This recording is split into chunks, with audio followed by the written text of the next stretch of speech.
Saat ini masuk bulan keempat tahun 2022, sesungguhnya kita sudah berada atau diambang Perang Dunia Ketiga.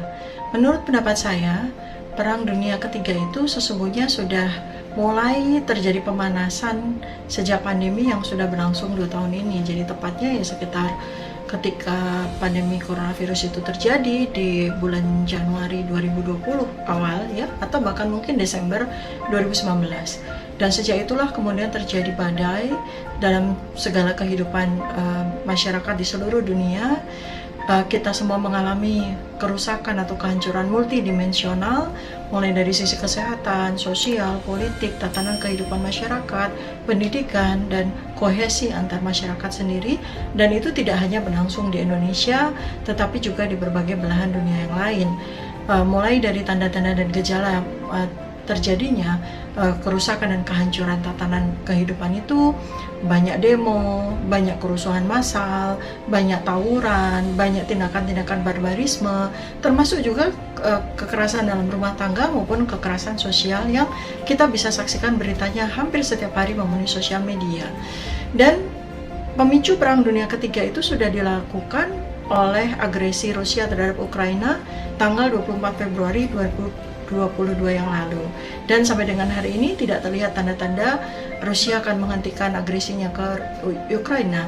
Dan saat ini juga dunia sudah terbagi menjadi dua kubu barat dan kubu timur, di mana kubu barat yang dipimpin oleh Amerika Serikat bersama NATO-nya sudah membangun aliansi-aliansi, mulai dari aliansi di Amerika Eropa, kemudian aliansi Eropa sendiri, aliansi ke Asia sampai ke Oceania termasuk ke Australia dan New Zealand.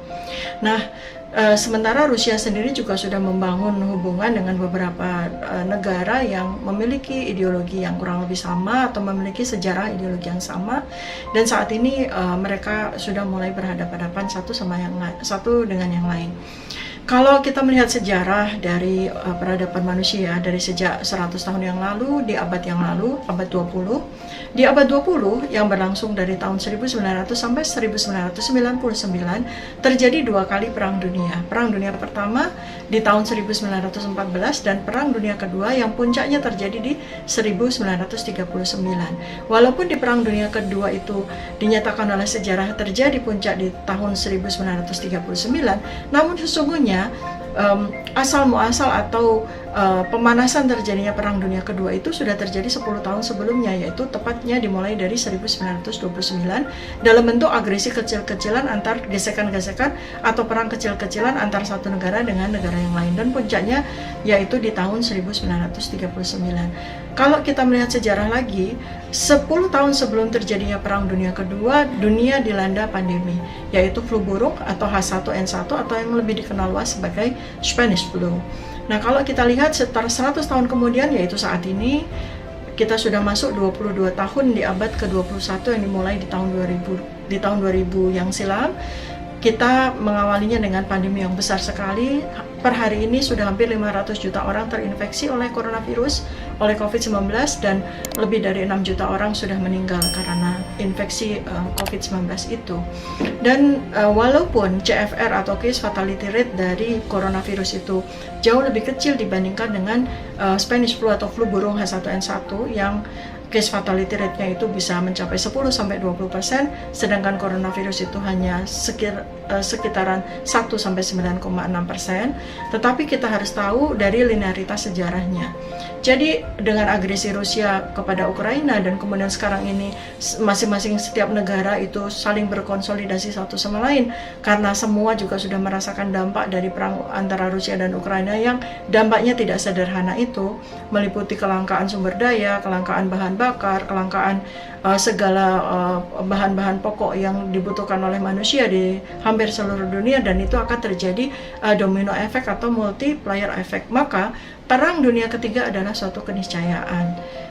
Ya, jadi ini adalah satu hal yang harus kita pandang sebagai satu kejadian yang mungkin akan terjadi dalam waktu yang tidak terlalu lama, dan kita semua segenap umat manusia di seluruh dunia akan terkena dampaknya. Lalu langkah-langkah apa yang sebaiknya kita lakukan. Yang pertama adalah kita realize ya, kita acceptance dengan situasi saat ini. Mau tidak mau kita memang harus menerima bahwa Perang Dunia Ketiga itu akan terjadi. Dan kali ini senjata yang dipakai itu tidak seperti senjata yang digunakan di Perang Dunia Pertama dan Perang Dunia Kedua. Senjata yang sekarang ini digunakan itu jauh lebih modern, jauh lebih berbasis sama teknologi dan sangat-sangat berbeda. Yang menurut pendapat saya adalah yang pertama adalah penggunaan senjata biologi, dan yang kedua adalah penggunaan kemungkinan senjata nuklir, dan kedua-duanya sudah pasti akan menimbulkan kematian massal di seluruh dunia. As a result of these global discussions, it shall be informed to the public and it should spark discourse among them. The conversations is in this room, but the echo should be out there and loud and discussed by everyone outside this room.